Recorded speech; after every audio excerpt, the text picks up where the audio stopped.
हा आहे आमचा कोवेचा एअर प्युरिफायर। आम्हाला याची गरज पडते कारण आमच्याकडे कबुतरांचा खूप प्रॉब्लेम आहे आणि धूळसुद्धा खूप जास्त आहे। आम्ही हा कोवेचा एअर मेगा 250 एअर प्युरिफायर घेण्याच्या आधी फिलिप्स, डायसन, युरेका फोर्ब्स याचे प्युरिफायरसुद्धा पाहिले होते, पण स्पेसिफिकली कोवेचा घेतला कारण हा प्युरिफायर जो आहे तो प्युरिफायरमधला सगळ्यात जुना ब्रँड आहे आणि लेटेस्ट टेक्नॉलॉजीवाला आहे। या प्युरिफायरमध्ये लेटेस्ट टेक्नॉलॉजीवाले फिल्टर्स आहेत, जसं की हेपा फिल्टर वगैरे।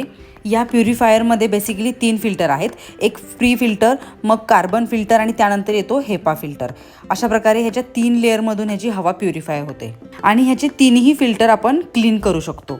आणि जो प्री फिल्टर आहे त्याला आपल्याला एव्हरी मंथ क्लीन करावं लागतं आणि त्याच्या इझी क्लीन करण्याच्या स्टेप्स ज्या आहेत त्या कोवे कंपनीनं दिलेल्या आहेत। याच्यामध्ये तुम्ही पाहू शकता स्लीप मोड आहे, रॅपिड मोड आहे आणि स्मार्ट मोड आहे।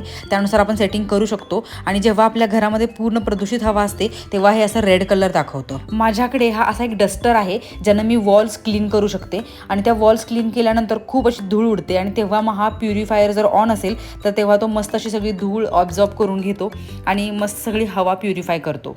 थोडक्यात काय तर या डस्टरमुळे माझ्या सगळ्या वॉल्स पण क्लीन होतात आणि ह्या एअर प्युरिफायरमुळे हवा पण शुद्ध राहते।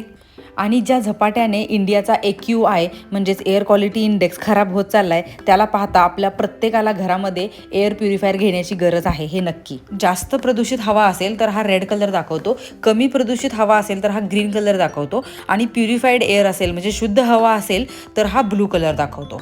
आणि ह्या प्युरिफायरनं ब्लू कलर दाखवला म्हणजे आपल्या घरातली हवा शुद्ध झालेली आहे। आजच्यासाठी एवढंच। हा मिनी व्लॉग आवडला असेल तर नक्की लाईक, शेअर, सबस्क्राईब करा। थँक्यू।